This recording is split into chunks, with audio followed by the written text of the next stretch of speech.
What's going on, everybody? This is my honest review on Subnautica, which was released in January of 2018.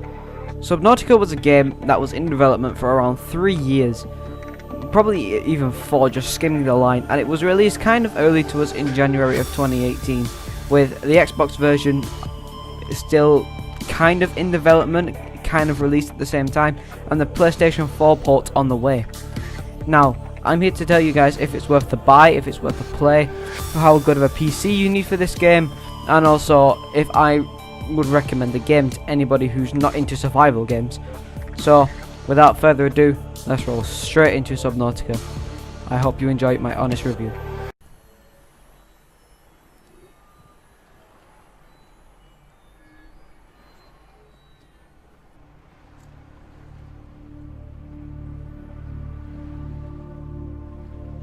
Attention. Hull failure imminent. All personnel abandon ship. So Subnautica begins with quite an alarming sequence, for the least, as we can see our character jumping into an escape pod and looking up to see his cruise ship and all these, crewmates on board just completely blow up for an unknown reason at the time. Everything goes haywire, the character model is a bit buggy, and he gets knocked out. So, it's quite a good start to a story, to be honest. Sarcasm intended. But regardless of that, as you can see, already we're jumping into this game, and the action is already starting straight away. As our character jumps out of his life pod chair, grabs a fire extinguisher, as that's what you're supposed to do, and then begins to put out the fire so he can save his life. Already off to a rough start, as you can see.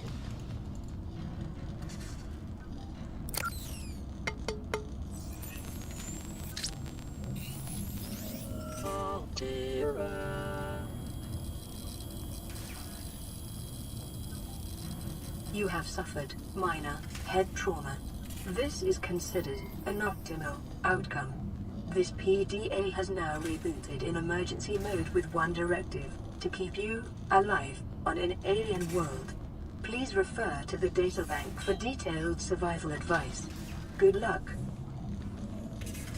And this is where the game truly begins. Our character emerging from the crashed life pod to see his ship completely submerged. Almost submerged. And here we are. A lone survivor on planet 4546b, surrounded by nothing but ocean, as so we think. There's nothing more absolutely astounding than taking the first dive into the wonderful world of Subnautica for the first ever time. The first time you ever jump into the world of Subnautica, its vast oceans with its absolutely calming waters, the amazing life forms, and the incredibly dangerous predators. Everything seems to be all haywire for you, but as not to worry, there is a solution to your problems, and the main goal of the game is to escape the island. Now, at some point during the game, the ship will explode, allowing you to go to even further depths and explore so many more new things. As the second the ship explodes, you can go and visit inside it, but doing this is risk for reward, because there are some very deadly creatures that guard the Aurora, so you must be careful on your travels. Subnautica is a resource gathering survival game, kind of similar to Minecraft if you will, but under the sea, as you can still build structures and make your own little base. Now, the main gathering of resources are these little outcrops. The deeper you are in the sea, the better stuff you get from them. As you can see, the plant life in Subnautica is slightly similar to what you get in the real world, but the fish life is completely diverse. Now, around the game, to unlock more and more pieces of technology to help you survive through your journeys through the sea, you have to get a scanner, which will allow you to scan fragments. No surprise. You can scan fragments, get new blueprints, build new stuff, and get the fuck off the planet. So, how do you begin your journey? It would start if you start gathering materials, and then you build the necessities like a scanner, a knife, maybe a flashlight, you know, just some other stuff in general. You can't survive without the scanner in this game. You need the scanner. Without the scanner, you're not getting any progress in the game whatsoever. So, as we can see, the start of the game already throws you in relatively quickly with some floaters for some reason. I don't know why the hell they're there. But the game throws you in pretty much straight away, and without any instruction whatsoever, you have to figure out what to do, which is a lot of that in this game. You will be given the occasional hint of what to do or where to go, but for now, it's just you and your own mindset.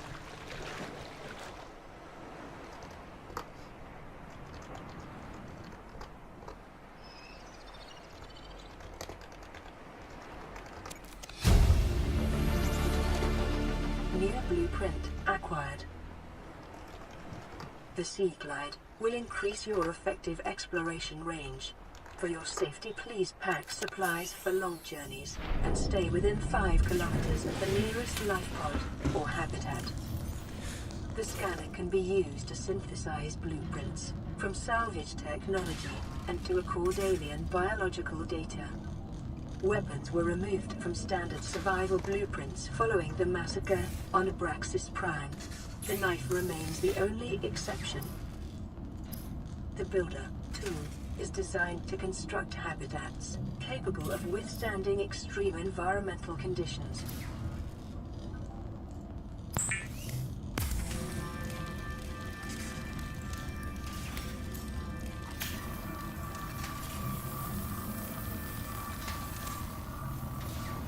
Lifepod secondary systems online, running full environment diagnostic and outputting results to databank.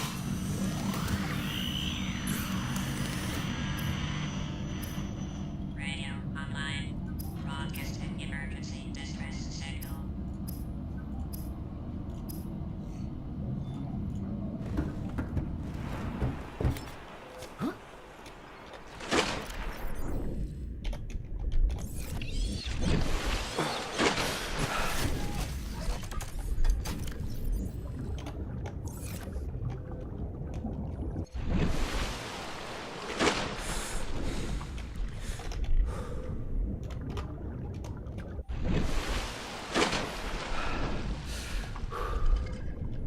Once you begin to progress through the game, you'll notice that you'll be able to unlock stuff such as the knife, the scanner, Sea Glide, everything that was mentioned before, and this little thing, the mobile vehicle bay. Now this is the source of all your problems. This is where you can build yourself vehicles to travel around the ocean, and eventually the Neptune escape rocket to get off the planet. Now before you get the Neptune escape rocket, you have to visit inside of the Aurora, but of course you have to wait for that to explode. So if I just enter the code real quick, explode ship. Don't do this in the real game, it's cheating.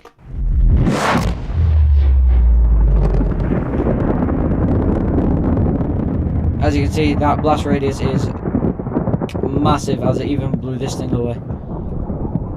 And now, if you be quiet and listen, that's the sound of radiation spreading. You're going to need a radiation suit to continue throughout the game. And once you repair the inside of your life pod, you'll notice this thing going off. This is Aurora. Distress signal received. Rescue operation will be dispatched to your location in 9 hours. Continue to monitor for emergency transmissions from other life pods. Playing pre-recorded distress call. This is Ozzy from the cafeteria. What the hell, guys? They didn't warn us this might happen. Our pod was almost crushed by the Seamoth Bay on the way down. Now we're hanging on the edge of a cave system, and this grim-looking snake thing's trying to eat through the hull. Come get us already. Signal location uploaded to PDA. So as you can see, this game offers a numerous amount of missions other than the mission to save yourself. So the main goal of the game is to save yourself from what will later you will later acquire, called the Carrot bacteria, which is a life-threatening disease which will kill your character within the space of 4 days, which is extremely just is unlike anything that's here on Earth, and it's an extremely life-threatening disease which you can see some of the fish with at one point. So As you can tell, there are jobs to save other people that are in under attack life pods. I mean, spoiler alert, everyone's already dead. You're the last person standing, other than the DLC to eventually come next year, which will definitely be fun to explore around and see what changes it makes to the story and the plot. But other than that, you go around collecting fish and trying to save your already fallen comrades from inexplicable death. It's quite of a, you know, get into it story type of thing. You know, it almost feels, you know, like a Super Mario game where you get told the story straight away and you have to figure your objective out, which I like. I like that moment of storytelling. It really does kind of set the mood. Okay, so I'll take a minute to talk about the visuals of this game. As you can tell, these visuals are absolutely stunning.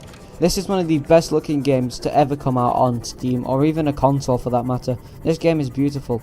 Now, the one problem is you will need a pretty decent PC to run this game, as I believe that my PC, like as a standalone PC itself, it is a really good PC. I have a good graphics card, every you know, good RAM, everything inside my PC is an absolute beast. But even I get lag on this game, you know, from time to time. You do need a really good PC to run this game at a smooth 60 frames per second, or 144, depending on your monitor. Which is, it's actually kind of expensive to play this game, you know, to the best extent possible, which is kind of unfortunate. But as long as you have a PC that costs you around maybe around £800, you should be all set. Now, let's talk about the atmosphere. Now that the game is turning dark, you know, it's, you know, as it has a day and night cycle, this ocean becomes a horror movie. This place at night is terrifying. And the thing, what makes it terrifying? The visuals and mainly the sounds.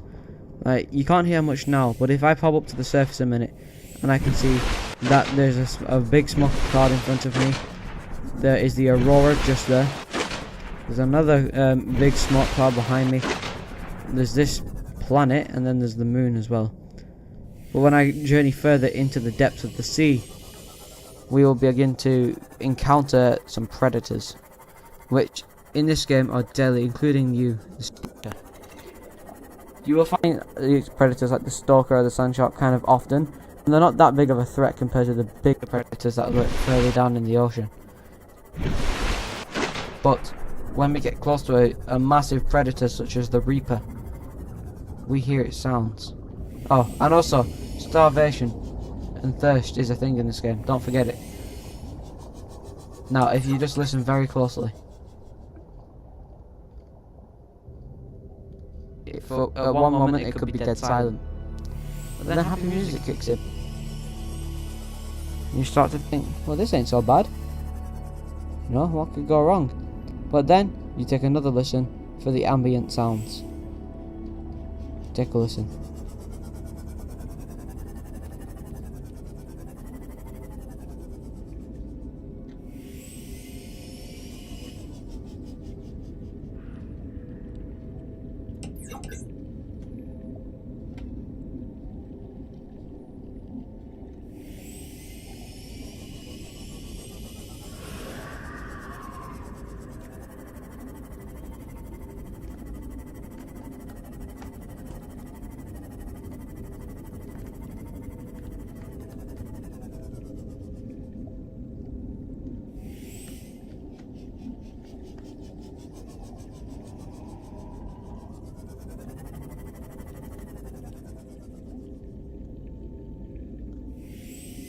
Erosion patterns on the land masses Now, suspended here I got really instructed by the computer then. surface. But as you can tell, Subnautica's main fright factor is its ambient sounds that you can always seem to hear in the distance. This dead silence accompanied by the moving of your sea moth or cyclops or whatever you're using, and then just the general creature sounds or anything else in the distance. It's just absolutely horrific. And also, it's just the sound direction in this game is absolutely amazing. The soundtrack and everything is just brilliant. And my personal favourite tracks from the game include Abandoned Ship and Into the Unknown, which Into the Unknown is a slower remix of the game's main theme, Abandoned Ship. It's a very futuristic sounding soundtrack, and honestly it really fits the game really well, and I had no idea what that was. This game will do its best to scare you at all times. And I mean at all times. I can't think of one moment where I wasn't being scared during my playthrough. Because when I was doing my playthrough, my game glitched and my life pod wasn't in the normal position.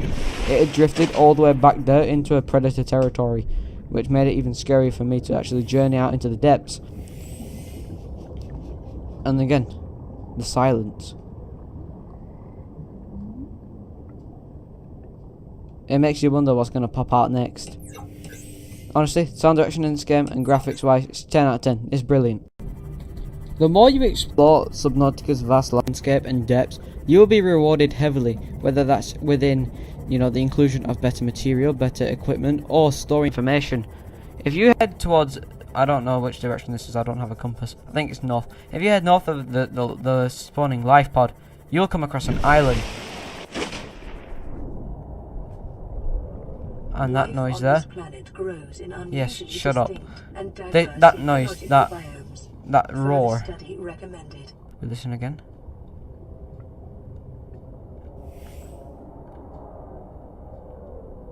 That is the sound of the first big threat you'll come across.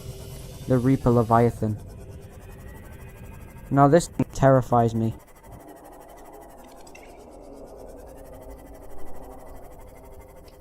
Now I don't know where it is. And I'm kind of sweating as I'm recording this. Because I'm kind of scared. Like I said, the game's out. There it is.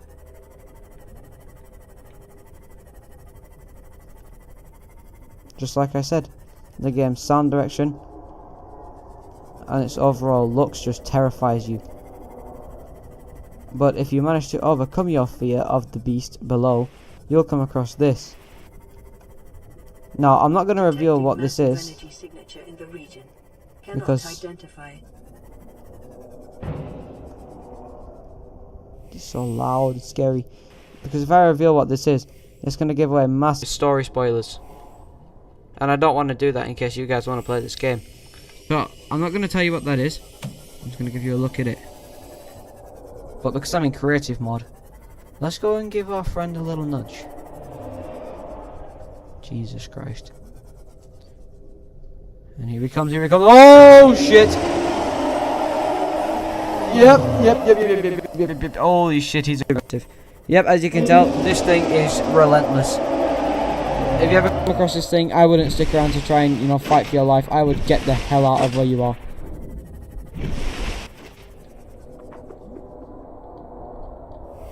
Off he goes. The Reaper is definitely a force not to be reckoned with. It is by far one of the scariest things in video games. To be honest, this is not even a survival game. This is a horror game in disguise as a survival game. That's how much this game scares me. And many others for that matter. And we're still on the surface level. You know, we're still in the starting area. The game gets a whole lot more dangerous and interesting the further you go and the deeper you get. Now then, now that we've got the first big encounters out of the way, let's talk a little bit more about the gameplay. Now, as we venture a tad bit deeper into Subnautica's vast depths, we come across bigger creatures, more dangerous in landscapes and environments. As somewhere in this biome, and three more biomes even, you will come across one of the more deadlier predators in the game, the Ghost Leviathan. Now this game seems to have a fetish for calling everything there's something Leviathan.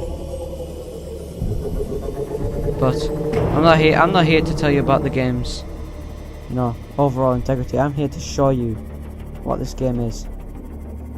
So you can try and discover the Ghost Leviathan for your own. I'm not here today to show you these creatures. I'm here to show you the game. Now, you will come across big shipwrecks like this, which is there's the Warfare. Jesus Christ. Which you will, can you please just be quiet? Which you need to go inside these shipwrecks to gather more equipment and blueprints for, you know, more advanced material, so you can make better equipment to survive longer. But when you get into open spaces like this, you begin to feel worried. You will start to panic a lot in this game. Because looking down, there's nowhere to go. And it is a generally terrifying yet thrilling experience to play through this game completely.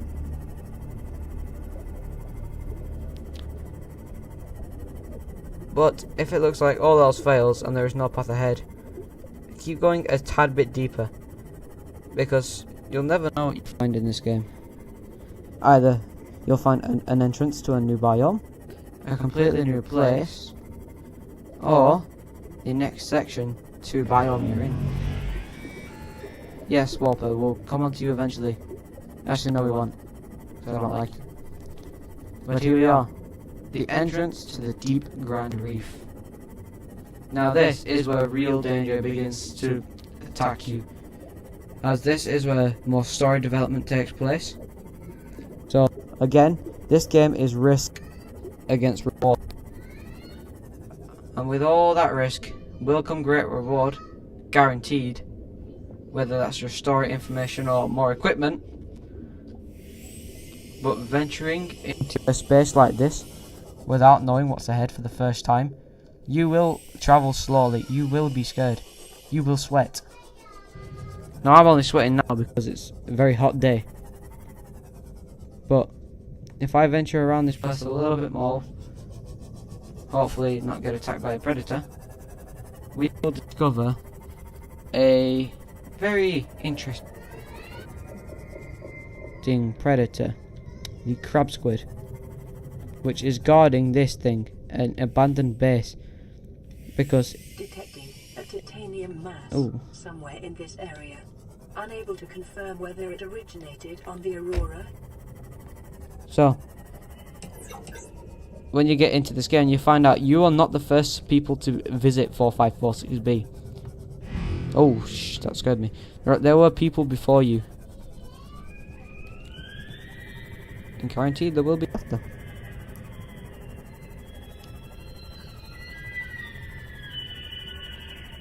Just listen to those sounds. Honestly, you can, like, I can understand why this game took 3 years to develop. This is absolutely amazing.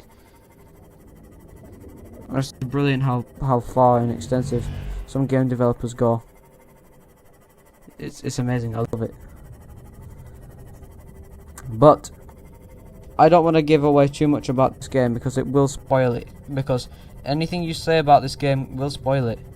I'm not joking, this game has that much to offer. It is completely full of spoilers in every YouTube video at this point. So, what I'm going to do is I'll say a few more pointers and then I'll put this review, as I do not want to spoil much for you. To wrap it up, Subnautica is definitely a thrilling experience. There is nothing like getting your hands on this game and diving into its depths for the first ever time and discovering all of its secrets. Now, if there's one thing I would love to just go back in time and relive, is my first time playing this game and diving into its depths, and I can say that with 100% certainty. No matter how much this game scares me, no matter how much it can begin to kill my PC, or no matter how much time it consumes of your day, this is definitely one of the best games to ever be released, and I can say that without a doubt. I do not want to take back that statement. I can agree with myself that with this game you'll find what you'll find in any other, general like action platformer type of game. Find thrill, suspense, scares, and an overall general great time. This game has too many secrets to be explored in one sitting, and if you are able to beat this game in one sitting, then good on you, because this game will take you around 15 to 17 hours to beat. It took me 20, but I took my time with things just to be on the safe side. But if I had to give Subnautica an overall rating, I would definitely have to give Subnautica a 9.6 out of 10. This game is one of the best games to ever be released. It's almost perfect. Now, if you're wondering if you should buy this game if you don't have that great of a PC, buy the game and keep it in your library on Steam, but don't try and play it because you will probably destroy your PC. Wait until you get a better computer and then you attempt to play it. Or if you're on the Xbox One, buy it and play it straight away. And when it comes out on the PlayStation 4, buy it and play it. No matter how expensive the game goes or how cheap it goes, I would recommend just buying it whenever possible and playing it whenever possible. Because once you finish this game, you will actually start to feel emotional. Because, no lie, when I finished this game, I cried. Alright? The ending isn't sad, well, one part of it is. The ending isn't sad, but the saddest part of the ending is probably the knowing that the game's done. It's finished. It's actually, you know, it does get to you. It's not like, oh wow, Infinity War, it makes me cry. It's nothing like that. It's the sense of joy for finally completing the game, and a sense of sadness for finishing the game at the same time. So, Subnautica, go and give it a play. This game is fantastic. So, I know this review has been a little bit shit. I just didn't have time to script this. I just wanted to get this done with, you know, and out of the way. Just to let you guys know that you should go and play Subnautica. If you want a more in-depth review on Subnautica that has only some spoilers, go and check out IGN's review on Subnautica. I can't recommend that one enough as well. Thank you so much for watching this video. Let me know if you want to buy Subnautica after watching this video. And of course, remember, stay awesome. I'll see you guys in the next video. Peace.